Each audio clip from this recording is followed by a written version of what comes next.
لک الحمد یا اللہ الصلاۃ والسلام علیک یا رسول اللہ اما بعد۔ رمضان اسپیشل اس پروگرام میں آپ کا ہم پھر ایک بار اپنے اس چینل پہ استقبال کرتے ہیں۔ جمعہ کے بعد کی سنتیں چھوڑنے کا جو عام طور پر مسلمانوں میں چلن بڑھتا جا رہا ہے، اس پر میں نے ایک کلپ پیش کیا تھا۔ آج اس کلپ میں جمعہ کے بعد کی سنتیں چھوڑنے کی جو نحوست ہے، اس کے جو نقصانات ہیں، وہ میں پیش کرنے جا رہا ہوں۔ آئیے توجہ کے ساتھ سنیے۔ دو حدیث پاک سے میں اپنی بات کی شروعات کرتا ہوں۔ ایک حدیث پاک یہ صحیح مسلم شریف کی ہے۔ جمعہ کے بعد والی 4 سنتوں سے متعلق سرکار علیہ الصلاۃ والتسلیم نے ارشاد فرمایا، جب تم میں سے کوئی جمعہ پڑھے تو اس کے بعد 4 رکعات سنتیں پڑھے۔ نبی کریم علیہ السلام نے فرمایا۔ صحیح مسلم کتاب الجمعہ جلد 1 صفحہ 288 میں یہ حدیث پاک ہے۔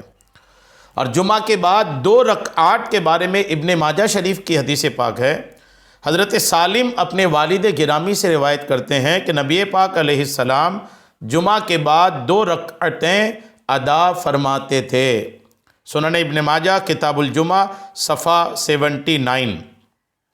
اب آپ غور کریں، یہ دونوں حدیث پاک اور ان احادیث کی روشنی میں فقہائے کرام نے جمعہ کے پہلے کی 4 رکعات اور جمعہ کے بعد کی بھی 4 رکعات سنت کو سنت مؤکدہ کہا ہے۔ اب یہ جب سنت مؤکدہ ہو گئی تو اب اس کو چھوڑنا، اس کی محرومی، اس کے نقصانات کیا ہیں، علماء نے اس پر کیا کہا ہے، سنیے۔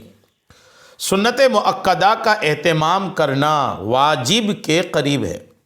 بلا کسی عذر کے سنت مؤکدہ کا ترک بھی جائز نہیں ہے۔ ترک مطلب چھوڑنا، یعنی بنا کسی مجبوری کے سنت مؤکدہ کو چھوڑنا جائز نہیں ہے، اور باعث گناہ ہیں۔ اگر کوئی چھوڑتا ہے تو گنہگار ہوتا ہے۔ جو شخص بلا کسی عذر کے، بلا کسی مجبوری کے سنت مؤکدہ چھوڑتا ہے، وہ گنہگار اور لائق کے ملامت ہے، برا بھلا کہنے لائق ہے، اور اللہ تعالیٰ کے یہاں درجات سے محروم ہے۔ کتنی محرومیاں ہیں دیکھیے۔ ترک جائز نہیں، گناہ ہے، ملامت کے لائق ہے، اور اللہ تعالیٰ کے یہاں اس کے درجات نہیں بڑھیں گے، درجات سے محروم ہوگا۔ اور سنیے، ابھی بات ختم نہیں ہوئی۔ رسول کریم علیہ السلام کی شفاعت سے محرومی کا بھی اندیشہ ہے۔ نبی کریم علیہ السلام کی شفاعت ان کو نہیں ملے گی، نہیں ملنے کا ڈر ہے کہ جو سنت مؤکدہ چھوڑنے کی عادت بنا لیتا ہے۔ آپ اگر سن رہے ہیں اور آپ نے جمعہ کی سنتیں چھوڑنے کی عادت بنا لیا ہے تو غور کیجئے، اس عادت کی وجہ سے اگر آپ کو نبی کریم علیہ السلام کی شفاعت نصیب نہیں ہوئی تو آپ کہاں رہیے گا، کیا کیجئے گا، کس کے پاس جائیے گا میدان قیامت میں؟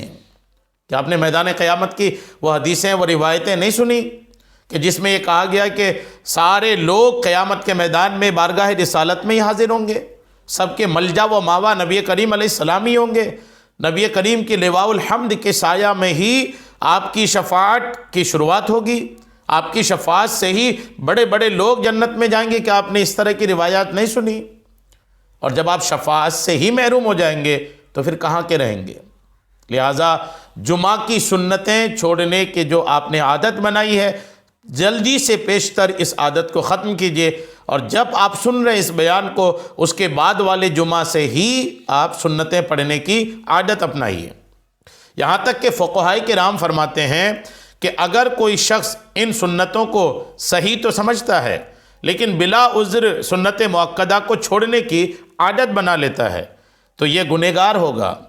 لیکن اگر کوئی شخص ان سنتوں کو حق نہ سمجھتے ہوئے چھوڑ دے تو یہ عمل انسان کو کفر تک پہنچا دے گا۔